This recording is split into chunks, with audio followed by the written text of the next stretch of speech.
तो चलिए आज बात करते हैं सेंटर ऑफ मास के बारे में। सेंटर ऑफ मास का मतलब होता है एक ऐसा पॉइंट जिस पॉइंट के अबाउट कोई ऑब्जेक्ट अपने आप को बैलेंस कर सकता है, या फिर हम ऐसा भी बोल सकते हैं कि एक ऐसा पॉइंट जिस पॉइंट के ऊपर आप उस ऑब्जेक्ट का पूरा मास रखा हुआ मान सकते हैं, उस पॉइंट को आप क्या बोल सकते हैं? Centre of mass. आप ध्यान से देखिएगा, मेरी उंगली के ऊपर आपको ये एक यूनिफॉर्म रोड या फिर यूनिफॉर्म सिलेंड्रिकल ऑब्जेक्ट रखा हुआ दिखाई दे रहा है। अब आप देखिए, जो ब्लू डॉट आपको यहां नजर आ रहा है, ये जो मैंने आपको पेन से दिखाया है, इस ब्लू डॉट का मतलब है सेंटर ऑफ मास इस रॉड या फिर इस सिलेंडर का। और आप ध्यान से देखिए, अगर मैं ये कहूं कि इस सिलेंडर का मास सपोज कीजिए 50 ग्राम है, तो वो सारे का सारा मास मुझे ऐसा लग रहा है कि जैसे इस ब्लू डॉट पर ही रखा गया हो, क्योंकि इस ब्लू डॉट के नीचे आप देख सकते हैं मैंने फिंगर जो है मेरी वो रखी हुई है, और ये ऑब्जेक्ट बड़ी अच्छे से अपने आप को बैलेंस कर पा रहा है। यानी कि ये टोपल नहीं कर रहा। टोपल का मतलब है ना तो ये इस तरफ झुक रहा है और ना ही ये इस तरफ झुक रहा है, बिल्कुल एग्जैक्ट हॉरिजॉन्टल पोजीशन में है। अपने आप को इस ऑब्जेक्ट ने क्या किया हुआ है? बैलेंस किया हुआ है। तो आप वही कह सकते हैं कि एक ऐसा पॉइंट जिसके अबाउट बॉडी अपने आप को बैलेंस करती है, उसी को हम क्या बोलते हैं? Centre of mass. और वहीं पर हम सारे का सारा मास रखा हुआ मान सकते हैं। इसका मतलब यह है कि मुझे ऐसा लग रहा है कि जैसे इस सारे के सारे सिलेंडर का जो मास है वो इसी पॉइंट पर रख दिया गया है। आप देखिएगा, आप थोड़ी सी अगर फीलिंग लें इस चीज की, इस नीले डॉट से ऊपर और इस नीले डॉट से नीचे की जो चीज है, आपको ऐसा लग रहा होगा कि जैसे हवा में लटकी हुई है। ठीक है। और आप ये मान लीजिए कि ये चीज बिल्कुल मासलेस है, और पूरी की पूरी इस रोड का मास कह लीजिए या सिलेंडर का मास कह लीजिए, वो हम कहां रखा हुआ मान सकते हैं? एग्जैक्ट मेरी उंगली के ऊपर, इस नीले पॉइंट के ऊपर हम मान सकते हैं। ये बात आपको समझ में आ गई होगी। तो या तो आप कह लीजिए कि सारे का सारा मास यहां रखा हुआ मान सकते हैं, या आप ये कह लीजिए कि इस पॉइंट के अबाउट बॉडी क्या कर रही है? बैलेंस कर रही है। अब देखिएगा, अगर मैं अपनी उंगली इस नीले डॉट से थोड़ा सा नीचे या फिर थोड़ा सा ऊपर लेकर के जाऊंगा, तो ये ऑब्जेक्ट अपने आप को बैलेंस नहीं कर पाएगा। आप ये देखिएगा, मैं थोड़ा सा इसको ऐसे रख के और इस तरह आपको दिखाता हूं। अब देखिएगा, अब आपको नजर आ रहा होगा कि मेरी उंगली जो है वो इस नीले डॉट के एग्जैक्ट नीचे नहीं है। तो जैसे ही मैं मेरा ये वाला अंगूठा हटाऊंगा, तो देखिएगा क्या होगा? ये बॉडी नीचे गिर जाएगी, यानी कि ये बॉडी अपने आप को बैलेंस नहीं कर पाई। तो आप ये देखिएगा कि सिर्फ ये नीला पॉइंट ही ऐसा था जिसके अबाउट बॉडी क्या करती थी?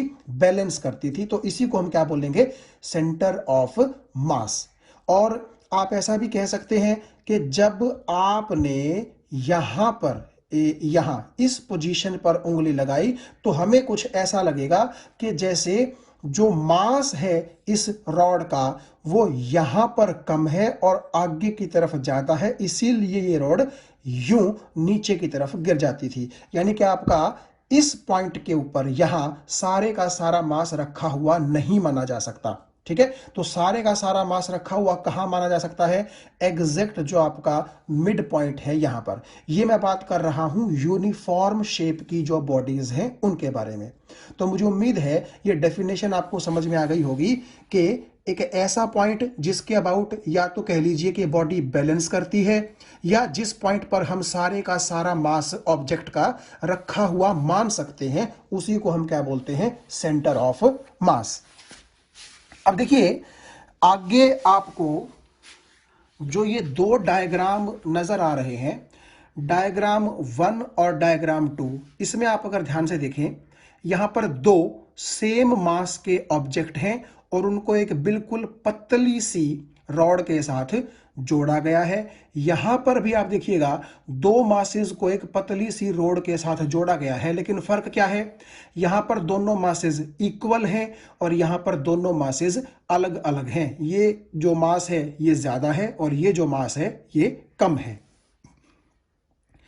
तो आप ये देखिए, आपको वैसे फीलिंग आ भी गई होगी, पता चल भी गया होगा कि इस केस में अगर आपसे पूछा जाए कि सेंटर ऑफ मास कहां होगा, तो आप जानते हैं कि क्योंकि दोनों मासेस बिल्कुल सेम है, इसीलिए सेंटर ऑफ मास कहां लाई करेगा, एग्जैक्ट बीच में लाई करेगा। यानी कि अगर आप इस पॉइंट पर अपनी उंगली रखें तो आपका ये वाला जो सिस्टम है ये अपने आप को क्या कर लेगा, बैलेंस कर लेगा। लेकिन यहां अगर आप ध्यान से देखें, एक मास बड़ा है, एक मास छोटा है, तो आप खुद देखिएगा कि अगर आप दोनों मासेस के बिल्कुल एग्जैक्ट बीच में जो पॉइंट है अगर वहां उंगली रखेंगे तो ये ऑब्जेक्ट, ये सिस्टम अपने आप को बैलेंस नहीं कर पाएगा।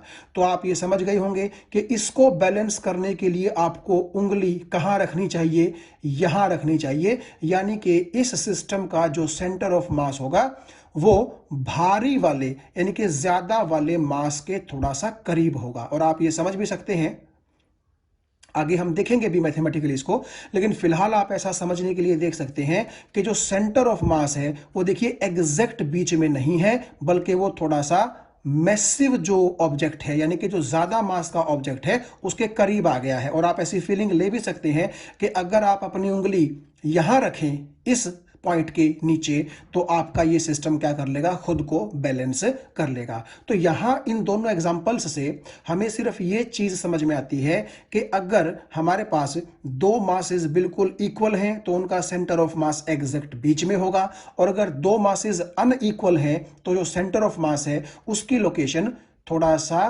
किस तरफ होगी, हैवी मास के पास होगी, यानी कि उस मास के पास होगी जो मास थोड़ा सा ज्यादा है। अब ये जो फॉर्मूला आपको नजर आ रहा है ये फॉर्मूला है सेंटर ऑफ मास का पोजीशन वेक्टर निकालने का। आप देखिएगा आरसीएम का मतलब है सेंटर ऑफ मास का पोजीशन वेक्टर, और यहां पर ये देखिए आप m1 r1 m2 r2 ये क्या चीज है, m1 का मतलब है पहला मास, m2 का मतलब है दूसरा मास। अगर दोनों इक्वल हैं तो इक्वल वैल्यूज पुट हो जाएंगी, अलग अलग हैं तो अलग अलग वैल्यूज पुट हो जाएंगी। और r1 r2 क्या है, r1 r2 आपके जो दो मासेस हैं उनके पोजीशन वेक्टर्स हैं। और आप जानते हैं पोजीशन वेक्टर का मतलब होता है एक ऐसा वेक्टर जो आपको ओरिजिन से किसी मास का डिस्टेंस भी बताए और वो मास किस डायरेक्शन में लाई करता है ये भी बताए। इसीलिए यहां पर वेक्टर सिंबल आप देख पा रहे हैं। So m1 is the first mass, r1 vector is the position vector of first mass, m2 is the second mass, r2 vector is the position vector of the second mass. और नीचे आपको दोनों masses का क्या नजर आ रहा है, सम नजर आ रहा है। तो ये जो फॉर्मूला है इस फॉर्मूले की हेल्प से हम क्या निकालते हैं, सेंटर ऑफ मास का पोजीशन वेक्टर निकालते हैं कि सेंटर ऑफ मास कहां लोकेटेड है। आइए सबसे पहले हम इस फॉर्मूले को अप्लाई करना सीखते हैं, उसके बाद हम इस फॉर्मूले के डेरिवेशन की तरफ चलेंगे। आप ये देखिए, मैं सबसे पहले ये जो फर्स्ट केस है ये उठाता हूं। आप यहां पर देखिएगा, ये मैंने वही फर्स्ट केस लिखा है, ये m मास है, ये यहां पर m मास है, ठीक है, और ये दोनों को मिलाने वाली रॉड है। और आप ये मान लीजिए कि दोनों मासेस के मुकाबले ये जो रॉड है इसका मास कितना है, नेग्लिजिबल है। अब देखिए ये जो डॉटेड लाइन मैंने ड्रॉ की है, इस डॉटेड लाइन का मतलब है कि मैं इस मास के ऊपर ओरिजिन मानूंगा। आप जानते हैं कि हमें एक रेफरेंस पॉइंट की जरूरत होती है जिसके विद रिस्पेक्ट टू हम सारी चीजें क्या करते हैं, देखते हैं। तो अब आप एक चीज ध्यान से देखिएगा, मैंने क्या किया, पहले ही मास के ऊपर ओरिजिन मान लिया। आप चाहें तो यहां भी मान सकते हैं, वो कोई प्रॉब्लम नहीं है। तो देखिए ऊपर वाले फॉर्मूले को जब हम अप्लाई करेंगे तो देखो, पहला मास मेरा m है तो m1 की जगह मैंने यहां पर m लिख दिया, और r1 की जगह आप देखिए यहां पर मैंने 0 लिखा है। इसका क्या मतलब है? इसका मतलब है कि आपका पहला मास एग्जैक्टली ओरिजिन के ऊपर ही लाई कर रहा है, यानी कि उसका डिस्टेंस ओरिजिन से कितना है? 0 है। तो इसीलिए यहां पर r1 की जगह क्या आ गया? 0। ये बात आपको समझ में आ गई होगी। अब m2 का मतलब है दूसरा मास, यहां पर तो दूसरा मास भी m ही है, तो m2 की जगह आ गया m। लेकिन r2 का क्या मतलब है? r2 का मतलब है दूसरे मास का पोजीशन वेक्टर, यानी कि डिस्टेंस भी और डायरेक्शन भी। तो आप ये देखिएगा, अगर मैं ये कह दूं कि पहले मास के सेंटर से लेकर के दूसरे मास के सेंटर के बीच में l डिस्टेंस है, तो ये तो आपको समझ में आ गई होगी बात कि आपका ओरिजिन से इस मास का डिस्टेंस तो हो गया l, लेकिन आप थोड़ा सा ये ध्यान दीजिए कि डायरेक्शन हम कैसे लिखेंगे। देखो, इस तरफ राइट हैंड साइड की तरफ आपकी प्लस एक्स एक्सिस होती है, तो मैं यहां वाली डायरेक्शन को पॉजिटिव मान लूंगा और इससे अपोजिट वाली डायरेक्शन को क्या मान लूंगा? नेगेटिव मान लूंगा। तो क्योंकि आपका ये वाला मास ओरिजिन के मुकाबले राइट साइड में है, तो यहां एल की बजाय मैं क्या लिख दूंगा? प्लस एल लिख दूंगा। किसकी जगह? R2 वेक्टर की जगह। क्योंकि आप देखिए, वेक्टर है तो यहां पर आपको प्लस चीज क्या शो करती है? डायरेक्शन शो करती है, और प्लस का मतलब है कि ओरिजिन से राइट साइड पर यह मास लोकेटेड है। और कितने डिस्टेंस पर लोकेटेड है? वो डिस्टेंस है यहां से यहां तक का कितना? L। तो मैंने इसीलिए लिख दिया प्लस के L। तो ये चीज हो गई 0। ऊपर बचा ml, नीचे बचा आपका 2m। 2m क्यों? क्योंकि पहला मास और दूसरे मास का जो सम है वो m प्लस m कितना हो जाएगा? 2m। तो जब आप इसको सॉल्व करेंगे तो आपके पास आंसर आएगा प्लस के L/2। अब यहां देखो, प्लस क्या इंडिकेट करता है? प्लस इंडिकेट करता है कि ओरिजिन के राइट साइड में होगा, और डिस्टेंस कितना है? L/2। L/2 का मतलब है जो आपकी ये रॉड है, मान लीजिए इसकी लेंथ L थी, तो एग्जैक्ट उसके आधे में, यानी कि उसके मिडल में होगा कौन? Centre of mass. और वो चीज हमने यहां पर भी देख ली थी कि अगर दो मासेस हमारे पास एक जैसे हैं तो एग्जैक्टली जो आपका सेंटर ऑफ मास है वो कहां लाई करता है? दोनों के बीच में लाई करता है। तो ये चीज आपको समझ में आ गई होगी कि प्लस L/2 जो है वो किसके बराबर है? RCM के बराबर है। RCM का मतलब आपके सिस्टम का, इस सिस्टम का जो सेंटर ऑफ मास है उसका पोजीशन वेक्टर। तो वो चीज प्लस L/2 के बराबर है। इसका मतलब ओरिजिन से राइट साइड में L/2 डिस्टेंस पर आपको सेंटर ऑफ मास मिलेगा। ये बात आपको समझ में आ गई होगी। अब देखिए, इस केस की अगर आप बात करें, m1 को मैंने मान लिया 2m और m2 को मैंने मान लिया m। इसका मतलब है कि जितना मास ये है उससे दुगना मास ये है। ठीक है, तो इस केस में हम जो सेंटर ऑफ मास है वो किस तरह से डिफाइन करेंगे, आप उस चीज पे ध्यान दीजिए। तो आप यहां देखिए, मैंने इस बार भी क्या किया, यहीं पर ओरिजिन मान लिया, क्योंकि ओरिजिन तो जरूरी है, हम हर चीज ओरिजिन के विद रिस्पेक्ट में ही देखते हैं। तो अब देखिएगा आप, ये जो आपका पहला मास है 2m, मैंने यहीं ओरिजिन मान लिया, तो नेचुरली m1 जो था हमारा उसकी जगह आ जाएगा 2m, क्योंकि यहां पर मास 2m रखा गया है, और यहां पर तो 0 आना ही था। क्यों? क्योंकि आपका 2m मास खुद कहां रखा है? ओरिजिन के ऊपर ही रखा है, तो इसीलिए इसका ओरिजिन से डिस्टेंस हो गया 0। उसके बाद आप देखिए, दूसरा मास m है, इसलिए m2 की जगह यहां m आ गया और r2 की जगह प्लस l आ गया। मान लीजिए यहां से यहां का डिस्टेंस भी कितना है? l ही है। तो क्योंकि वो राइट साइड में है तो इसलिए मैंने यहां पर लिख दिया प्लस l, और नीचे तो दोनों मासेस का जो सम था वो आपका आ गया 2m प्लस m, यानी कि 3m। तो यहां जब आप सोल्व करेंगे तो आपके पास RCM की जो लोकेशन आएगी वो आएगी प्लस L/3। पहले आई थी प्लस L/2, लेकिन अब आई है L/3। तो प्लस का तो मतलब आप समझ गए कि ओरिजिन के कहां? राइट साइड में, यानी कि आपका यहां पर सेंटर ऑफ मास होगा। यानी कि अगर मैं कहूं कि यहां से लेकर के यहां तक इस रॉड की लेंथ सपोज करो 3 मीटर है, 3 मीटर्स, तो आपको ओरिजिन से 1 मीटर की दूरी पर, क्योंकि 3/3 1 हो गया, तो आपको 1 मीटर की दूरी पर क्या मिलेगा? सेंटर ऑफ मास की लोकेशन मिलेगी। और ये हम पहले भी देख चुके थे, कॉमन सेंस से हम ये चीज जानते भी हैं कि अगर हम इस सिस्टम को बैलेंस करना चाहें तो हमें सेंटर ऑफ मास कहां मिलेगा? इस ज्यादा वाले मास के नजदीक मिलेगा, या फिर आप ये कह सकते हैं कि जो कम वाला मास है उससे थोड़ा सा दूर की तरफ मिलेगा। तो इस तरह से हम ये वाला फॉर्मूला जो है अप्लाई कर सकते हैं, और अप्लाई करके हम लोग पोजीशन या फिर कह लीजिए कि जो आपका पोजीशन वेक्टर है सेंटर ऑफ मास का, उसको हम फाइंड आउट कर सकते हैं।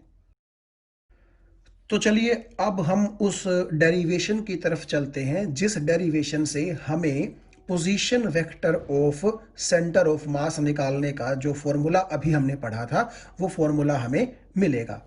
तो हमारे सिलेबस में जो सेंटर ऑफ मास का एक्सप्रेशन निकालना है वो है टू पार्टिकल सिस्टम के लिए, यानी कि एक ऐसा सिस्टम जिसके अंदर केवल दो पार्टिकल्स हैं, यानी कि एक पहला मास है एक दूसरा मास है। तो उस केस के लिए अब हम हमारा जो डेरिवेशन है वो शुरू करने जा रहे हैं। तो आप ये देखिएगा कि मैंने यहां पर ये बना दी एक्स एक्सिस और यहां पर ये बना दी वाई एक्सिस, और ये आपको यहां ओरिजिन नजर आ रहा है। मान लीजिए इस एक्स वाई प्लेन के अंदर मेरे पास दो मासेस हैं, और पहला मास है m1 जिसको मैंने यहां पॉइंट A पर रख दिया है, और दूसरा मास है m2 जिसको मैंने यहां पॉइंट B पर रख दिया है। तो ये वाला जो आपको बड़ा सा डॉट और ये वाला जो आपको बड़ा सा डॉट नजर आ रहा है, ये आप मान लीजिए पॉइंट A एंड B जिनके ऊपर हमने हमारे दो मासेस m1 और m2 रखे हुए हैं।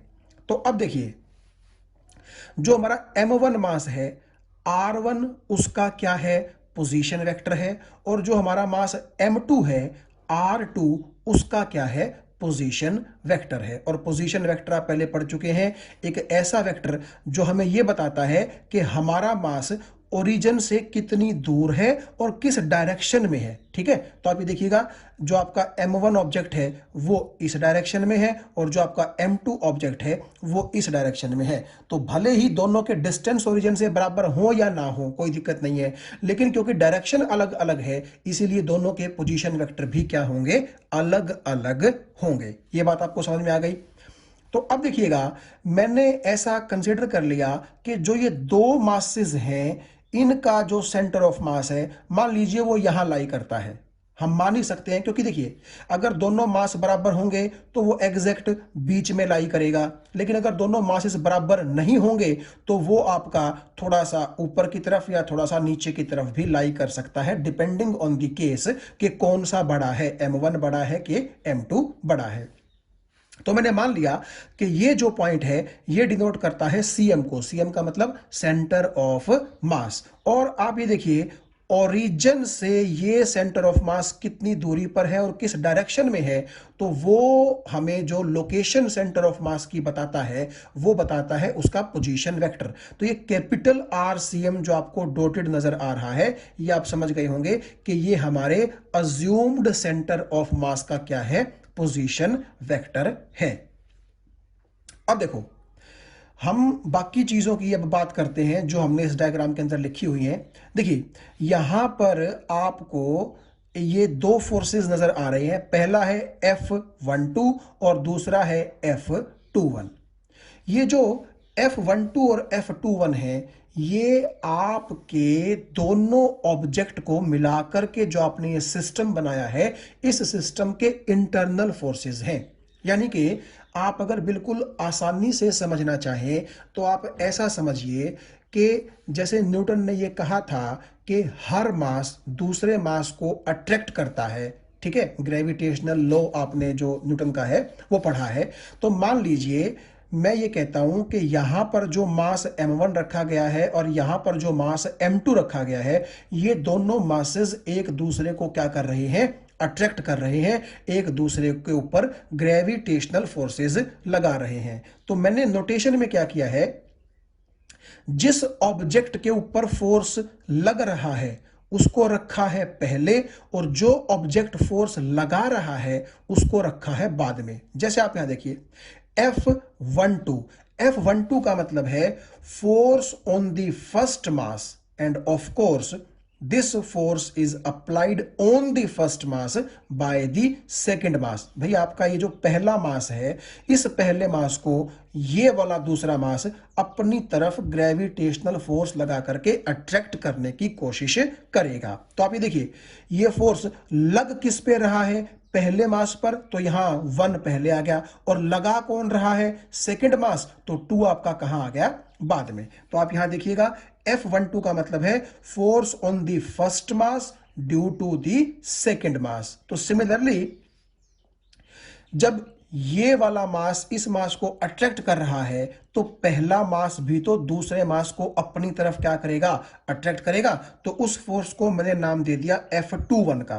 तो F21 का मतलब आप समझ गए, force on the second mass due to the first mass. और देखिए, क्योंकि सेकंड मास फर्स्ट मास को नीचे की तरफ धकेलेगा, तो इस फोर्स की डायरेक्शन आपको यहां नजर आ रही है इस एरो से, और ये फर्स्ट मास सेकेंड मास को ऊपर की तरफ खींचेगा, तो इसलिए F21 की डायरेक्शन आपको कहां नजर आ रही है, ऊपर की तरफ नजर आ रही है। तो आप या तो F12 और F21 को सिस्टम के इंटरनल फोर्सेस बोल सकते हैं, और समझने के लिए आप ये कह सकते हैं कि ये दोनों ऑब्जेक्ट एक दूसरे पर क्या कर रहे हैं, मान लीजिए ग्रेविटेशनल फोर्सेस लगा रहे हैं, और ये उन दोनों ग्रेविटेशनल फोर्सेस की नोटेशन है, और ये एरो उनकी क्या शो करते हैं, डायरेक्शन को शो करते हैं। ये बात आपको समझ में आ गई होगी। तो इसलिए मैंने यहां पर लिखा है F12 के बारे में भी और F21 के बारे में भी। और हम जानते हैं न्यूटन के लॉ के अकॉर्डिंग ये जो दोनों फोर्सेस हैं F12 और F21, ये इक्वल और अपोजिट होंगे। ये बात आपको समझ में आ गई होगी। तो इसलिए मैंने लिखा कि F12 is equal to negative of F21, यानी कि दोनों का मैग्नीट्यूड बराबर है, और ये नेगेटिव साइन क्या शो करता है कि एक की डायरेक्शन अगर नीचे की तरफ है तो दूसरी डायरेक्शन कहां होगी, ऊपर की तरफ होगी। और इस इक्वेशन से आप ये भी लिख सकते हैं, क्योंकि ये वाला माइनस यहां आने के बाद क्या हो जाएगा, प्लस हो जाएगा। अब आप एक चीज और देखिएगा, इन दोनों के अलावा आपको M1 मास पर F1 और इस M2 मास पर F2 फोर्स भी यहां डायग्राम के अंदर लगे हुए नजर आ रहे हैं। ये दोनों फोर्स किसी एक्सटर्नल एजेंसी ने इन ऑब्जेक्ट्स पर बाहर से लगाए हैं, इसीलिए आपका ये F1 और ये F2, इनको क्या बोला जाएगा, एक्सटर्नल फोर्सेस बोला जाएगा। मतलब आप ये मान लीजिए कि जैसे पॉइंट ए पर जो ये M1 मास रखा हुआ है, किसी बाहरी ऑब्जेक्ट ने इस मास पर यूं इस डायरेक्शन में फोर्स लगा दिया, और आपके इस ऑब्जेक्ट पर यूं इस तरफ फोर्स लगा दिया। तो इसलिए दोनों फोर्सेस को मैंने क्या बोल दिया, F1 और F2। अब आप ये सोचेंगे कि आपने जो डायरेक्शन है वो ऐसे नीचे की तरफ और इस केस में ऊपर की तरफ क्यों दिखाई है। देखिए, जो ये ऑब्जेक्ट है हमारे दोनों, इन पर बाहर से जो फोर्स लग रहा है वो यहां यहां यहां किसी भी डायरेक्शन में लग सकता था, लेकिन मैंने सिंपलिसिटी के लिए इसको नीचे की तरफ और इसको ऊपर की तरफ क्यों दिखाया है, क्योंकि देखिए, आप अगर देखें बेसिकली M1 मास पर दो फोर्सेस लग रहे हैं। एक तो M1 मास को ये M2 नीचे की तरफ खींचने की कोशिश कर रहा है, और दूसरा ये वाला फोर्स M1 मास पर बाहर की तरफ से लग रहा है। तो मैं जैसे कि आपको कहता हूं कि अगर दो फोर्सेस सेम डायरेक्शन में हों तो उनका जो टोटल इफेक्ट होता है वो सिंपली जोड़ने से आ जाता है। तो क्योंकि F12 की डायरेक्शन नीचे की तरफ थी, इसीलिए मैंने जानबूझ करके F1 की डायरेक्शन भी नीचे की तरफ दिखा दी, ताकि मैं अगर total force acting on M1 की बात करूं तो सिंपली F1 प्लस F12 मैं आपको बता सकूं कि इन दोनों का समेशन ही आपका टोटल फोर्स है जो इस ऑब्जेक्ट पर लग रहा है। अब सिमिलरली क्योंकि M1 मास M2 को ऊपर की तरफ खींचेगा, तो क्योंकि F21 की डायरेक्शन ऊपर की तरफ है, इसीलिए मैंने F2 यानी कि जो M2 मास पर बाहर से फोर्स लग रहा है उसकी डायरेक्शन भी कहां शो कर दी, मैंने आपको ऊपर की तरफ शो कर दी, ताकि अगर आपसे कोई पूछे कि what is the net force, total force acting on the mass M2, तो वो आप क्या कहेंगे कि जी एक फोर्स तो ये है, एक फोर्स ये है, दोनों सेम डायरेक्शन में है, तो इसलिए F2 plus F21 is the total force acting on the mass M2। तो इसीलिए इसीलिए मैंने क्या किया, जिस तरफ आपका ये फोर्स था उसी तरफ F1 की डायरेक्शन दिखा दी, और जिस तरफ F21 था उसी तरफ मैंने F2 की डायरेक्शन दिखा दी। ये बात आपको समझ में आ गई होगी अब। तो अब आप ये देखिएगा, इस पूरे डायग्राम के अंदर कोई भी चीज ऐसी नहीं है जिसके बारे में हमने बात ना की हो, हर एक का मतलब हम डिस्कस कर चुके हैं। ये बात आपको समझ में आ गई होगी। ओके, तो अब आप ये देखिएगा कि आपके इस मास और इस मास को मिलाकर के सिस्टम बन रहा है ना। तो अगर आपसे ये कहा जाए कि टोटल फोर्स सिस्टम पर कितना लग रहा है, तो नेचुरली आप क्या कहेंगे कि जिस सिस्टम के अंदर है दो ऑब्जेक्ट, तो आप पहले ऑब्जेक्ट के ऊपर टोटल कितना फोर्स लग रहा है, दूसरे ऑब्जेक्ट के ऊपर टोटल कितना फोर्स लग रहा है, उनको जोड़ दीजिए, वो होगा total force acting on the system. So मैंने लिखा total force on the system is equal to total force acting on the first mass plus total force acting on the second mass. अब देखिए, फर्स्ट मास पर total force कितना लग रहा है। First mass पर एक तो लग रहा है F12 और एक बाहर से लग रहा है F1, तो दोनों को जोड़ दीजिए। सो F1 प्लस F12 आपका ये पहले मास पर एक्ट करने वाला टोटल फोर्स हो गया। सिमिलरली जो सेकंड मास है उस पर जो टोटल फोर्स एक्ट करेगा वो होगा F2 प्लस F21। वो चीज मैंने यहां लिख दी वेक्टर सिंबल्स के साथ। अब उसके बाद इस इक्वेशन को आप कुछ इस तरीके से भी लिख सकते हैं। तो इसमें मैंने क्या किया, केवल F1 F2 को इकट्ठा कर लिया, और जो ये आपके F12 और F21 थे उनको मैंने एक तरफ लिख दिया। अब आप एक चीज ध्यान से देखिए, यहां पर ये जो आपका F1 प्लस F12 है, यानी कि मास नंबर 1 के ऊपर एक्ट करने वाला जो टोटल फोर्स है, उसको मैं कैसे लिखता हूं, F1 plus F12 is equal to M1 into A1। ये क्या है, आपको ध्यान होगा न्यूटन का जो सेकंड लॉ था वो ये बोलता है कि force is equal to mass into acceleration. ठीक है, तो आप एक बात देखिएगा कि अगर आपको second law F is equal to ma इस मास के लिए अप्लाई करना पड़े, तो आप एक चीज ध्यान से देखिएगा कि इस मास के ऊपर टोटल फोर्स कितना लग रहा है, तो वो है F1 प्लस F12। तो इसलिए यहां पर ये F1 प्लस F12 किसका काम करेगा, टोटल फोर्स का।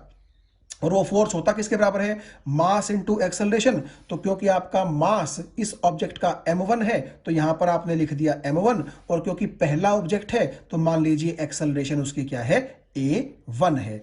सिमिलरली ये वाली चीज आप देखिए, हम मास m2 के लिए लिख रहे हैं, तो इसीलिए नीचे वाली लाइन में जो total force acting on the mass m2 है, तो यहां पर मास की जगह m2 आ जाएगा, और a2 क्या होगी, आपके सेकंड मास की एक्सेलरेशन होगी। ये चीज आपको समझ में आ गई होगी। अब देखिए यहां पर एक चीज और आप ध्यान से देखिएगा कि ये जो एक्सेलरेशन है पहले ऑब्जेक्ट की, मैंने इसको dv1/dt लिखा है डिफरेंशिएशन की टर्म में। इसका क्या मतलब है, देखो आप जानते हैं कि एक्सेलरेशन का मतलब होता है कितना चेंज इन वेलोसिटी हो रहा है और कितने टाइम में हो रहा है। तो अगर आप पहले ऑब्जेक्ट की एक्सेलरेशन निकालना चाहते हैं तो m1 की जगह देखो m1 आ गया, और a1 यानी कि पहले ऑब्जेक्ट की जो एक्सेलरेशन है उसकी जगह मैंने लिखा dv1/dt। तो dv1 का क्या मतलब है, change in the velocity of the first object, और dt क्या है, चेंज इन टाइम। यानी कि dt टाइम के अंदर मान लीजिए पहले ऑब्जेक्ट की वेलोसिटी जो है वो कितनी चेंज हुई है, dv1 चेंज हुई है। तो एक्सेलरेशन को हम लिख सकते हैं चेंज इन वेलोसिटी बटे चेंज इन टाइम, यानी कि dv1/dt। 1 क्यों आया, क्योंकि पहला ऑब्जेक्ट है, तो यहां पर भी 1 था, तो यहां पर भी क्या आएगा, 1 आएगा। उसके बाद देखिए आप m1 की जगह m1 है, और ये जो d/dt है इसको मैंने लिखा यूं का यूं, और v1 की जगह मैंने लिख दिया dr1/dt। तो आप यहां देखिएगा कि v1 की जगह यहां पर लिख दिया मैंने dr1/dt। अब ये क्या चीज है, देखो आप जानते हैं कि जैसे एक्सेलरेशन होता है चेंज इन वेलोसिटी बटे चेंज इन टाइम, सिमिलरली जो वेलोसिटी होती है वो क्या होती है, change in displacement divide by change in time. अगर मैं ये मान के चल लूं कि ये m1 ऑब्जेक्ट और ये m2 ऑब्जेक्ट मोशन कर रहे हैं xy प्लेन में, तो इसका मतलब क्या है कि ये m1 ऑब्जेक्ट यहां पर फिक्स नहीं है, कभी ये यहां जा रहा है, कभी यहां जा रहा है, कभी यहां जा रहा है, यानी कि इस m1 मास की कुछ ना कुछ मोशन है। और नेचुरली अगर ये मोशन है तो इसका जो पोजीशन वेक्टर है वो क्या करेगा, चेंज करेगा। इसका मतलब है कि मान लीजिए मैं कहता हूं कि ये m1 मास ऊपर की तरफ चला गया, तो नेचुरली ओरिजिन से इसका जो डायरेक्शन है और जो डिस्टेंस है वो चेंज हो जाएगा, यानी कि इसका डिस्प्लेसमेंट चेंज हो जाएगा। और इसका मतलब है कि कितना डिस्प्लेसमेंट कितने टाइम में चेंज हो रहा है वो क्या कहलाती है, इसकी वेलोसिटी। तो पहले मास के लिए कितना ये पोजीशन वेक्टर कितने टाइम के साथ साथ चेंज हो रहा है वो आपके पहले ऑब्जेक्ट की क्या होगी, वेलोसिटी होगी। इसीलिए मैंने पहले ऑब्जेक्ट की वेलोसिटी को dr1 बाय dt लिखा है। तो dr1 का मतलब आप समझ गए, change in the position vector of the first mass divide by change in time. तो इसीलिए मैंने ये v1 की वैल्यू यहां पर लिख दी थी। तो d बाय dt तो आपका यूं का यूं है, तो v1 की जगह मैंने क्या लिख दिया, dr1 बाय dt। तो अब आप एक चीज देखिएगा, d इंटू डी को आपने लिख दिया d स्क्वायर, और dt इंटू dt को आप समझ लीजिए कि मैंने लिख दिया dt का स्क्वायर। ठीक है, तो क्योंकि यहां पर r1 बचा हुआ था तो यहां पर क्या आ गया, r1। सिमिलर काम हम ऑब्जेक्ट नंबर 2 के लिए करेंगे। तो अब देखिएगा आप कि जो total force acting on the second mass था उसको हमने कैसे लिख दिया, न्यूटन के सेकंड लॉ के अकॉर्डिंग, कि total force is equal to total mass into total acceleration. तो मास आपके सेकंड ऑब्जेक्ट का m2 था, एक्सेलरेशन आप मान लीजिए a2। तो एक्सेलरेशन जो आपके सेकंड ऑब्जेक्ट की है तो उसको मैं क्या लिखूंगा, dv2 बाय dt, यानी कि सेकंड ऑब्जेक्ट की वेलोसिटी कितने टाइम में कितनी चेंज हो रही है, ये वो चीज है। ये बात आपको समझ में आ गई। और आप एक चीज देखिए, v2 को मैं क्या लिख सकता हूं, dr2 बाय dt, जो कि मैंने आपको यहां पर लिख करके दिखा दिया है। तो अब फिर से जो काम हमने ऊपर किया था यहां पर भी वही करना है। d बाय dt को मैंने लिखा यूं का यूं, और v2 की जगह मैंने लिख दिया dr2 बाय dt, कि भाई कितने टाइम के अंदर कितना पोजीशन वेक्टर आपके सेकंड मास के लिए चेंज हो रहा है। तो सिमिलरली जैसे ऊपर किया था, d into D D square, D T into D T D T square, और ये बच गया आपका r2। तो आपने इस चीज को लिख दिया इस फॉर्म में, और इस चीज को आपने लिख दिया इस फॉर्म में। और एक बार फिर से देखिएगा, हो सकता है ये चीज आपके लिए थोड़ी सी नई हो, लेकिन जैसे जैसे हम आगे बढ़ेंगे आप इस चीज के हैबिचुअल हो जाएंगे। हमने यहां पर सिर्फ क्या किया था, पहले मास और सेकंड मास के लिए F is equal to M A लगाया था। एक्सेलरेशन को पहले हमने चेंज इन वेलोसिटी बटे चेंज इन टाइम लिखा, और फिर वेलोसिटी को चेंज इन डिस्प्लेसमेंट बटे चेंज इन टाइम लिखा। तो इस इक्वेशन से हम यहां पर और इस इक्वेशन से हम यहां पर दोनों पार्टिकल्स के लिए पहुंच गए। और अब हम क्या करेंगे, देखिए ये जो आपका F1 प्लस F12 की वैल्यू ये आई है और इसकी वैल्यू ये आई है, तो हम यहां पर ये दोनों वैल्यूज पुट कर देंगे, और total force acting on the system जो है उसकी हमारे पास इस फोरम की बजाय इस फोरम में क्या आ जाएगी, एक इक्वेशन आ जाएगी। तो यहां आप देखिए, ये मैंने उस टोटल फोर्स की इक्वेशन को थोड़ा सा पिछली इक्वेशन के टर्म्स में लिख दिया है। अब आप एक चीज ध्यान से देखिएगा, यहां पर भी D square by D T square, और यहां पर भी वही चीज कॉमन आ रही है। तो आप इसको जब बाहर लेंगे तो m1 r1 और m2 r2 यहां बच जाएगा।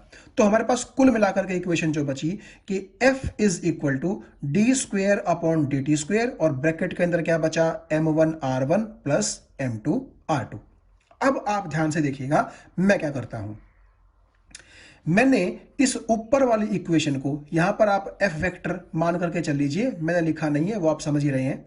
तो इस ऊपर वाली इक्वेशन को मैंने क्या किया, m1 प्लस m2 से मल्टीप्लाई भी कर दिया और उसी चीज से डिवाइड भी कर दिया, क्योंकि आप जानते हैं ऐसा करने से इक्वेशन पर कोई फर्क नहीं पड़ेगा। आप अगर ध्यान से देखें, ये देखिए f की जगह मैंने f लिख दिया, इसमें कोई दिक्कत नहीं है। D square by D T square की जगह D square by D T square लिखा, m1r1 प्लस m2r2 की जगह मैंने वही चीज लिखी है। अब देखो आप यहां समझ पा रहे होंगे कि यहां पर मैंने m1 प्लस m2 से मल्टीप्लाई कर दिया और यहां m1 प्लस m2 से डिवाइड कर दिया, क्योंकि बेसिकली आप देख सकते हैं कि इस चीज से ये चीज कैंसिल हो जाएगी और हमारी ये इक्वेशन बिल्कुल ऊपर वाली इक्वेशन की तरह ही आपको नजर आएगी, यानी कि कोई फर्क इसके अंदर आपको पड़ेगा नहीं। अब ऐसा किया क्यों हमने? देखो ऐसा हमने इसलिए किया ताकि हमारे पास ये जो न्यूटन का सेकंड लॉ है इसकी इक्वेशन आ सके। देखो न्यूटन का जो सेकंड लॉ है वो बोलता है कि total force is equal to total mass into total acceleration. सबसे पहले आप यहां देखिए, जो चीज मैंने यहां लिखी है थोड़ा सा आपको समझ में आएगी। F is equal to M में, तो m की जगह m है, एक्सेलरेशन की जगह मैंने लिख दिया dv बाई dt, क्योंकि एक्सेलरेशन होती है चेंज इन वेलोसिटी बटे चेंज इन टाइम। ये बात समझ में आ गई आपको? अब देखो इस d बाई डी टी को मैं रखता हूं बाहर और वेलोसिटी को मैंने लिख दिया dr बाई डी टी, यानी कि चेंज इन डिस्प्लेसमेंट बटे चेंज इन टाइम। और फिर क्या किया, d को d से मल्टीप्लाई कर दिया d स्क्वायर, dt को dt से मल्टीप्लाई कर दिया dt स्क्वायर, m आपका यूं का यूं है और ब्रैकेट के अंदर सिर्फ क्या बच गया r। यानी कि आप ये कह सकते हैं कि ये अगर आपका न्यूटन का सेकंड लॉ है तो ये भी आपके पास क्या है, न्यूटन का ही सेकंड लॉ है। जस्ट इस एक्सप्रेशन में और इस एक्सप्रेशन में सिर्फ आपको देखने में फर्क लग रहा होगा, बाकी इन एक्सप्रेशंस में कोई फर्क नहीं है। यहां पर तो हमने क्या लिखा था, डायरेक्ट फोर्स मास और एक्सेलरेशन लिखा था, यहां पर मैंने फोर्स मास और सिर्फ यहां पर क्या लिख दिया है, एक्सेलरेशन की बजाय डबल डिफरेंशिएशन रख दिया है। किसका? आपके पोजीशन वेक्टर का। तो आप ये भी समझ सकते हैं कि ये D square by D T square का मतलब है कि इस चीज का यानी कि पोजीशन वेक्टर का, यानी कि कह लीजिए डिस्प्लेसमेंट वेक्टर का आपको 2 बार डिफरेंशिएशन करना है। देखो अगर आप इसका 1 बार डिफरेंशिएशन करोगे तो आप इसको D R by D T लिखोगे, यानी कि वो चीज बन जाएगी वेलोसिटी। और फिर क्योंकि बाहर एक डी बाई डी टी फिर बचेगा तो वेलोसिटी का डी बाई डी टी करोगे तो फिर क्या बन जाएगी, वो एक्सेलरेशन बन जाएगी। तो कुल मिलाकर के आप ये समझिए कि अगर आपको पोजीशन वेक्टर का डबल डेरिवेटिव, डबल डिफरेंशिएशन दिख रहा है तो वो चीज हम किसके बराबर मान के चलेंगे, एक्सेलरेशन के बराबर मान के चलेंगे। तो अब आप एक चीज देखिएगा, अगर आप इस चीज को यहां कंपेयर करें, ये भी फोर्स है, ये भी फोर्स है, ये भी मास है, तो मास में मास जोड़ेगा तो वो टोटल मास यानी कि होगा तो मास ही। तो देखो यहां पर D square by D T square है, यहां पर भी D square by D T square है।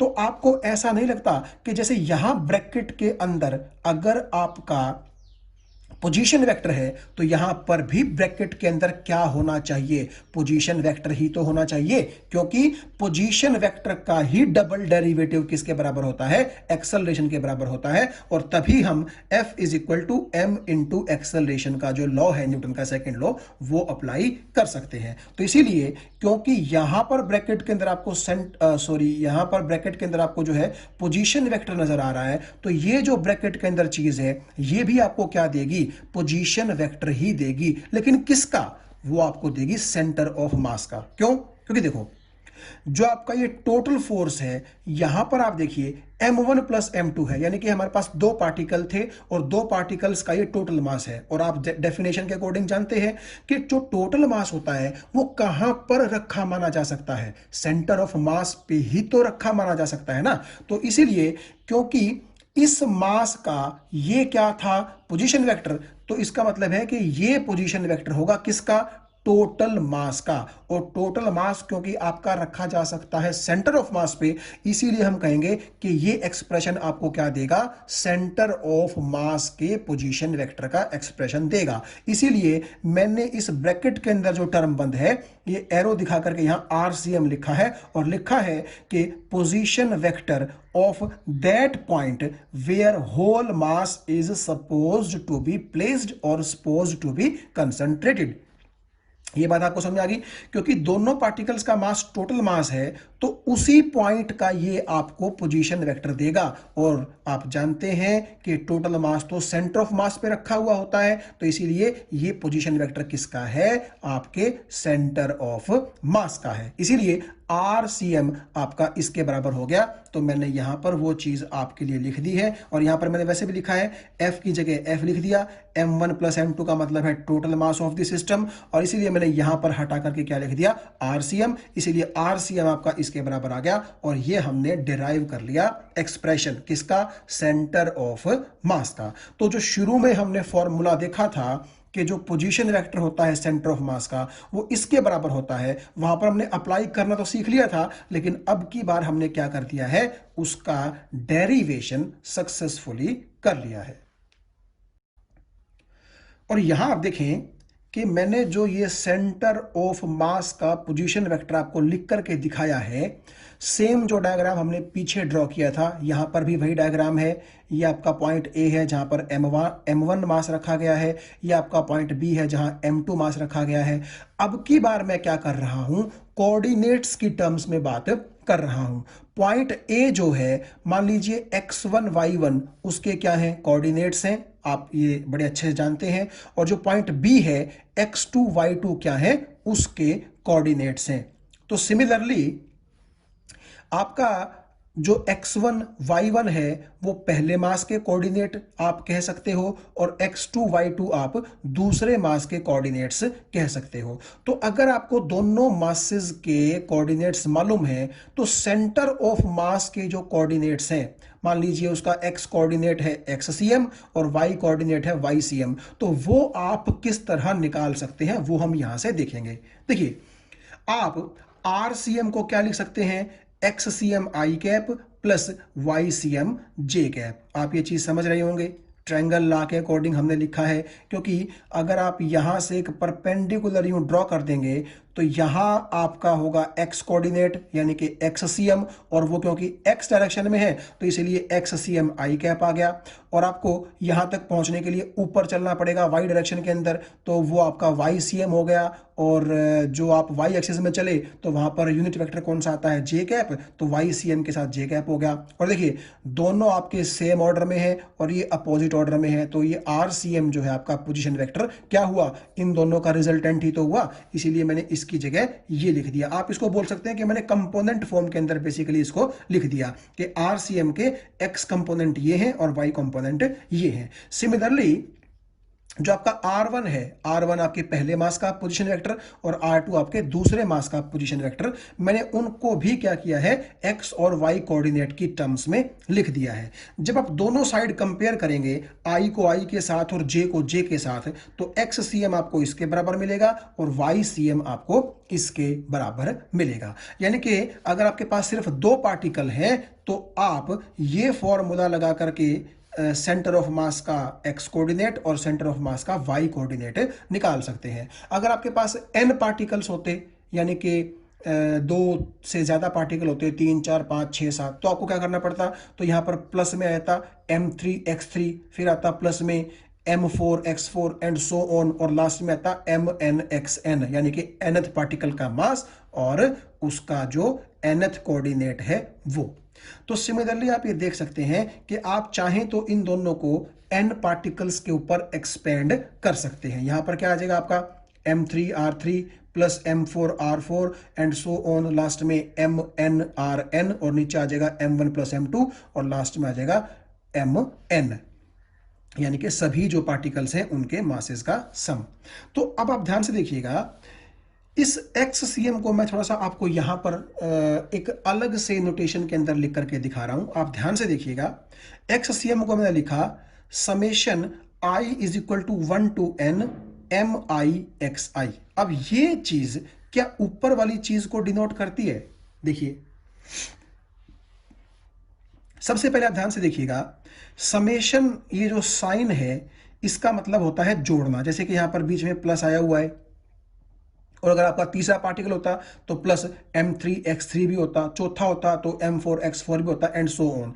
तो मैंने यहां पर इसको बेसिकली n पार्टिकल्स के रूप में क्या कर दिया है, लिख दिया है एक जनरल नोटेशन के रूप में। देखिए ये चीज बोलती है कि आपको MIXI का प्रोडक्ट समेशन करना है I इज इक्वल टू 1 से n तक। देखिए आप ऐसा कीजिए, आई की वैल्यू जो है वो 1 से लेकर के n तक है, यानी कि आई की वैल्यू 1 हो सकती है, 2 हो सकती है, 3 हो सकती है एंड सो ऑन, और लास्ट में कितनी हो सकती है, n हो सकती है। सबसे पहले आप आई को 1 पुट कीजिए, तो जब आप i को 1 पुट करेंगे तो ये हो जाएगा m1x1। तो यहां पर आप देखिए m1x1 हो गया, ये बात समझ में आ गई। जब आप i को 2 पुट करेंगे तो m2x2 हो जाएगा, यानी कि ये हो जाएगा। जब आप i को 3 पुट करेंगे तो m3x3 हो जाएगा एंड सो ऑन। और इस समेशन का मतलब क्या है? इस समेशन का मतलब है कि आपने हर एक टर्म को जोड़ना है, यानी कि m1x1 plus m2x2 plus m3x3। तो ये नोटेशन आपकी समझ में आ गया होगा कि मास और जो ये x कोऑर्डिनेट है इनका जो प्रोडक्ट है, ठीक है, इस प्रोडक्ट में अगला प्रोडक्ट जुड़ेगा, फिर इस प्रोडक्ट में अगला प्रोडक्ट जुड़ेगा। इस तरह आप इसको क्या कर सकते हैं, एक n पार्टिकल्स तक एक्सटेंड करने के लिए एक इस एक्सप्रेशन की हेल्प ले सकते हैं। और आप यहां देखिए कि अगर आपके पास n पार्टिकल्स हैं तो m1 plus m2 plus m3 plus m4 and plus plus plus करते करते हमें कहां तक जाना है, mn तक जाना है। तो यहां पर मैंने सिंपली लिख दिया summation i is equal to 1 to n mi, यानी कि i 1 होगा तो m1 हो जाएगा, प्लस फिर i 2 होगा तो m2 हो जाएगा, प्लस फिर i अगर 3 होगा तो m3 हो जाएगा एंड सो ऑन, और लास्ट में आप mn लिख सकते हैं। तो इसी ऊपर वाले फॉर्मूले को नीचे वाले फॉर्मूले के रूप में हमने जो है क्या कर लिया, एक जनरल टर्म्स में लिख लिया। तो आपको समझ में आ गया होगा कि ये नीचे वाला एक्सप्रेशन बेसिकली ऊपर वाली ही चीज को रिप्रेजेंट करता है, लेकिन किसके लिए, n पार्टिकल्स के लिए रिप्रेजेंट करता है। i की डिफरेंट डिफरेंट वैल्यूज आप यहां लिखते जाएं और आप n पार्टिकल्स तक चलते जाएं, आपके पास ऊपर वाला ही एक्सप्रेशन यूं का यूं आ जाएगा। अब देखिए ये जो है इसको मैंने कैपिटल M के बराबर रखा है। क्यों? क्योंकि अगर आपका m1 plus m2 plus m3 and so on और लास्ट में mn है तो आपके सब n पार्टिकल्स ने मिलकर के जो सिस्टम बनाया है, तो नेचुरली उस सिस्टम का मास क्या होगा, उन n पार्टिकल्स के मासेस के सम के बराबर ही तो होगा। तो आप ये क्या कहेंगे कि जी ये जो चीज है, मान लीजिए ये कैपिटल M के बराबर है, तो जहां पर कैपिटल M किसको डिनोट करता है, मास ऑफ द सिस्टम को डिनोट करता है। तो इसीलिए इसकी जगह तो हमने लिख दिया m और ये चीज मैंने लिख दी यूं के यूं। तो आप ये कह सकते हैं कि XCM आपका इसके बराबर आ गया है, और ये चीज किसके लिए है, n पार्टिकल्स के लिए है। सिमिलरली आप ये चीज y के ऊपर भी कर सकते हैं। आप ये देखिए यहां पर आप अगर xi की जगह सपोज कीजिए yi लिखेंगे तो नेचुरली आप इसके बारे में बात कर रहे हैं, लेकिन मैं सिर्फ आपको XCM के बारे में ही जो था बताना चाह रहा था, और उसी तरह से आप YCM को भी n पार्टिकल्स के ऊपर एक्सटेंड कर सकते हैं।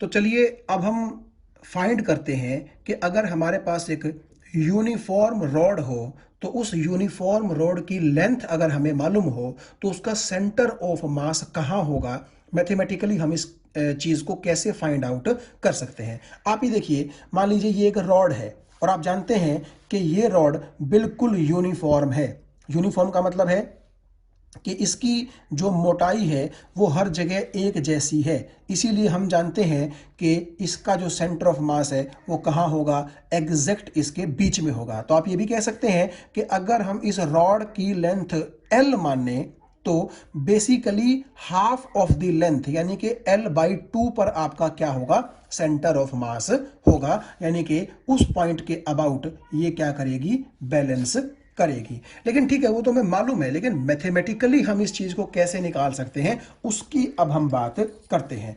ये देखिए मेरे पास एक कंपास है और आप समझ सकते हैं कि इसको भी अगर आप एक रॉड माने तो आप इसको यूनिफॉर्म रॉड नहीं बोल सकते। क्यों? क्योंकि यहां से ये पतली है और जैसे जैसे आप इस तरफ आएंगे इसकी मोटाई बढ़ती जा रही है, यानी कि ये जो आपकी रॉड है ये यूनिफॉर्म थिकनेस की नहीं है।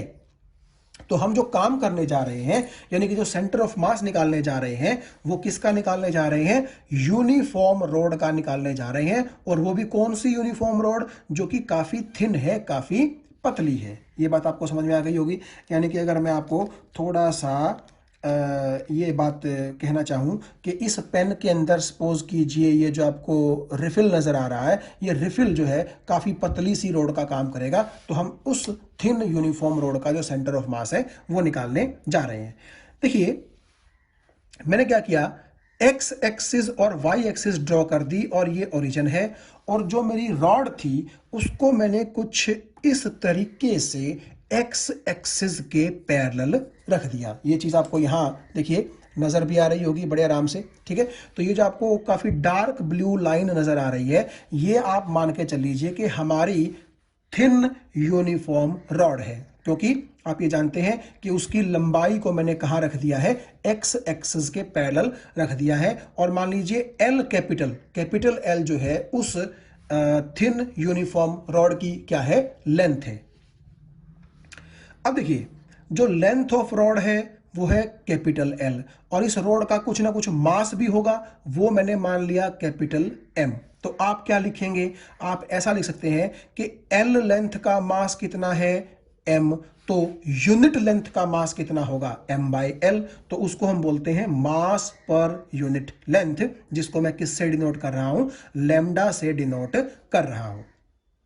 तो बेसिकली लैम्डा का मतलब क्या हुआ कि इस रॉड की जो यूनिट लेंथ होगी, उस यूनिट लेंथ का मास बेसिकली इतना होगा, एम बाई एल के बराबर होगा।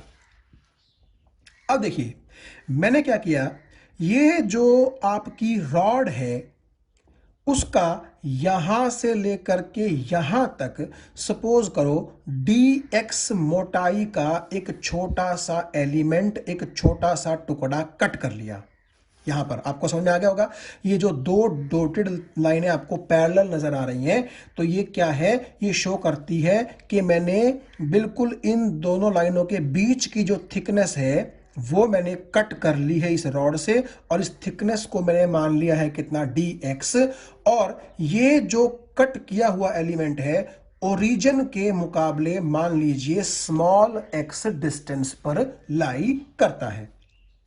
आप यहां पर भी कट कर सकते थे, मान लीजिए आप यहां पर अगर कट करते तो नेचुरली जो आपका यहां पर एलिमेंट कट आपने किया था उसका डिस्टेंस ओरिजिन से क्या होता, थोड़ा सा x से अलग होता। तो यहां पर आप कहीं पर भी एलिमेंट कट कर सकते हैं रॉड के ऊपर। तो उस एलिमेंट की dx तो थिकनेस है, और मैंने मान लिया कि जो एलिमेंट मैंने कट किया है उसका ओरिजिन से डिस्टेंस कितना है, x है। अब देखो आपसे कोई अगर पूछे कि पूरी रॉड के मुकाबले इस छोटे से एलिमेंट का मास कैसा होगा, तो नेचुरली आप कहेंगे कि जी कम ही होगा। तो इस एलिमेंट के मास को मैं मान लेता हूं dm। आप जानते हैं dm का मतलब होता है स्मॉल मास, क्योंकि अगर पूरी रॉड का मास ज्यादा है तो नेचुरली छोटे से टुकड़े का मास तो क्या होगा, कम ही होगा। तो मैंने उसको मान लिया dm, तो इसलिए मैंने लिखा mass of the element cut is equal to dm। अब ये dm होगा किसके बराबर, यानी कि इसकी जो मैथमेटिकल वैल्यू है वो कितनी होगी, वो हम कैसे फाइंड आउट कर सकते हैं। देखिए इस रॉड पर यूनिट लेंथ की जो मास है वो है m बाई एल, तो dx लेंथ का मास कितना होगा, m by L into dx। ये चीज आपको समझ में आ गई होगी। तो dm की वैल्यू आ गई, बेसिकली यूनिट लेंथ का जो मास है उसको आप इस लेंथ से मल्टीप्लाई कर दीजिए, यानी कि लेमडा इंटू dx, यानी लेमडा की जगह आप रखेंगे m by L into dx। ये चीज आपको समझ में आ गई होगी। अब देखो अभी हमने पीछे जो फॉर्मूला पढ़ा था X C M is equal to 1 upon M summation I is equal to 1 to n M I X I, इसका यूज करके हम क्या निकाल सकते हैं। देखिए एक्स सी एम की जगह एक्स सी एम ही रख दिया मैंने, 1 बाई एम की जगह 1 बाई एम रख दिया। अब एम आई का क्या मतलब था कि जो आपका आईएथ पार्टिकल है उसका मास। और मान लीजिए मैंने क्या किया है, इस रोड के अंदर पहला पार्टिकल, दूसरा पार्टिकल, तीसरा पार्टिकल, चौथा पार्टिकल, पांचवा पार्टिकल, पता नहीं कितने छोटे छोटे पार्टिकल्स कट कर रखे हैं। ये बात आपको समझ में आ गई। तो पहला पार्टिकल, दूसरा पार्टिकल, तीसरा पार्टिकल, चौथा, आप इसको बहुत छोटे टुकड़ों में क्या कर सकते हैं, रोड को कटा हुआ मान सकते हैं। तो ये जो मैंने कट किया था ये नेचुरली उन्हीं एलिमेंट्स में से तो एक एलिमेंट है ना। तो मुझे नहीं पता ये दूसरा है, तीसरा है, चौथा है, तो कोई भी है, ठीक है। तो मैं यहां पर सिर्फ इसकी बात करूंगा। तो अब आप देखिए एम आई का मतलब होता है आईएथ एलिमेंट का मास। तो अगर ये मेरा आईएथ एलिमेंट है, क्योंकि मुझे नहीं पता ये दूसरा है कि तीसरा है कि चौथा है, ठीक है, तो इस एलिमेंट का मास कितना है, टीएम है तो एम आई की जगह मैंने यहां पर क्या लिख दिया, डीएम लिख दिया। अभी हम देखेंगे इस चीज को थोड़ा सा, ठीक है।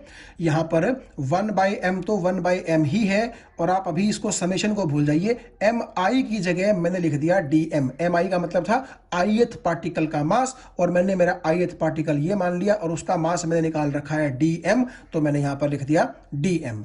और ये देखिए एक्स आई का क्या मतलब था, उसका एक्स कोऑर्डिनेट, तो नेचुरली एक्स एक्सिस में वो कितने डिस्टेंस पर है, एक्स डिस्टेंस पर, तो एक्स आई की जगह यहां पर क्या लिख दिया मैंने, एक्स लिख दिया। ये बात आपको समझ में आ गई होगी। तो एम आई एक्स आई की जगह मैंने डी एम इंटू एक्स जो था वो यहां पर लिख दिया। अब ये देखिए समेशन की जगह इंटीग्रेशन कैसे आया और ये लिमिट कैसे आई, ये अब हम देखते हैं। देखो आप एक चीज देखिएगा, यहां पर जो रॉड की लेंथ है वो 0 है, और जैसे जैसे हम आगे चलेंगे तो यहां पर रॉड की लेंथ कितनी होती है, L। यानी कि आप जो ये रॉड के एलिमेंट कट कर रहे हैं, पहला एलिमेंट, दूसरा एलिमेंट, तीसरा एलिमेंट, चौथा एलिमेंट एंड सो ऑन, और लास्ट में आपका nth एलिमेंट होगा, ये सभी एलिमेंट 0 से लेकर के L लेंथ के बीच में ही तो लाई करते हैं। इसीलिए 0 से L हमारे इंटीग्रेशन की क्या हो गई, लिमिट हो गई। और आप जानते हैं समेशन का मतलब भी जोड़ना होता है, और इंटीग्रेशन का मतलब भी क्या होता है, जोड़ना होता है। ठीक है, ये बात आपको समझ में आ गई होगी। तो अब आप एक चीज ध्यान से देखिएगा, यहां पर मान लीजिए आपने एक एलिमेंट कट किया होता यहां पर, तो उस एलिमेंट के मास को आप उस एलिमेंट के डिस्टेंस से मल्टीप्लाई करते, फिर एक एलिमेंट और कट करते, उसके मास को उसके डिस्टेंस से मल्टीप्लाई करते, और सबको आप बाद में जोड़ते, तो क्यों ना हम यहीं पर क्या करें, एक पार्टिकल के ही मास को उसके डिस्टेंस से जो मल्टीप्लाई करके हमने लिखा, तो उसी का हम इंटीग्रेशन कर दें, क्योंकि हमें आगे भी ऐसा ही करना पड़ेगा। मान लीजिए एक पार्टिकल आपने यहां काट दिया, तो आपको यहां उसका मास रखना पड़ेगा और उसका ओरिजिन से डिस्टेंस रखना पड़ेगा, ठीक है। फिर तीसरे पार्टिकल की बात करनी पड़ेगी, चौथे की, पांचवें की, छठे की, इस तरह सभी के सभी पार्टिकल्स के लिए आपको मास इनटू डिस्टेंस का प्रोडक्ट लिखना पड़ेगा और उन प्रोडक्ट्स को आपस में जोड़ना पड़ेगा। तो क्यों ना हम यहीं पर ऐसा कर दें कि 0 से लेकर के L के बीच में जितने भी पार्टिकल्स लाई करते हैं, सभी के मासेस और सभी का जो ओरिजिन से डिस्टेंस है, उनकी प्रोडक्ट्स का हमने क्या कर दिया, समेशन कर दिया 0 से लेकर के L तक। ये बात आपको समझ में आ गई। तो अब आप देखिएगा कि XCM जो आ गया वो 1/m, और देखिए dm की जगह मैंने लिख दिया m/l dx, यहां पर लिख दिया, और इस x की जगह ये हो गया। अब m से m कैंसिल हो जाएगा, l क्योंकि लेंथ कांस्टेंट है वो इंटीग्रेशन से बाहर आ जाएगी, तो सिंपली इंटीग्रेशन बचेगा 0 से l किसका, x इंटू dx का। और आप जानते हैं x की यहां पर पावर 1 है, तो x की n dx जो आपको फॉर्मूला इंटीग्रेशन का पता है, वहां से हम ऐसा कर सकते हैं, और लिमिट आपकी आ जाएगी 0 से l तक। तो पहले x स्क्वायर की जगह l रखोगे तो l स्क्वायर बाई 2 आएगा, और फिर x की जगह 0 रखोगे तो वो 0 ही हो जाएगा। तो कुल मिलाकर के इस l से एक l का जो स्क्वायर है वो कैंसिल हो जाएगा, तो हमारे पास बचेगा l/2, यानी कि जो सेंटर ऑफ मास है वो x एक्सिस के अलोंग, क्योंकि हमने रोड को x एक्सिस के पैरेलल रखा था ना, तो इसलिए y और z का तो मतलब ही नहीं बनता। तो जो आपका इस रोड का सेंटर ऑफ मास है वो L/2 डिस्टेंस पर होगा। कहां से, ओरिजिन से। इसका मतलब है ओरिजिन से अगर यहां तक L है तो L/2 तकरीबन यहां आएगा, और यहां पर आपके इस यूनिफॉर्म रोड का क्या लाई करेगा, सेंटर ऑफ मास लाई करेगा। तो हमें ये चीज पहले भी पता थी कि अगर कोई यूनिफॉर्म चीज है तो एग्जैक्टली उसके बीच में ही सेंटर ऑफ मास होगा, लेकिन उस चीज को हमने मैथमेटिकली किस तरह कैलकुलेट किया वो आपको चीज समझ में आ गई होगी। हमने एक पार्टिकल कट किया, उस पार्टिकल के मास को उस पार्टिकल के डिस्टेंस से, ओरिजिन से जो डिस्टेंस है उसके साथ मल्टीप्लाई किया, और क्योंकि हर एक पार्टिकल के मास को ओरिजिन के डिस्टेंस के साथ मल्टीप्लाई करना है और बाद में उनको जोड़ना है, तो क्यों ना हम इसी का इंटीग्रेशन कर दें। और लिमिट हमने देख ली, और लास्ट में हम यहां पर आ गए कि जो आपकी रॉड है उसका सेंटर ऑफ मास एग्जैक्टली उसके कहां लाई करेगा, मिडल में लाई करेगा।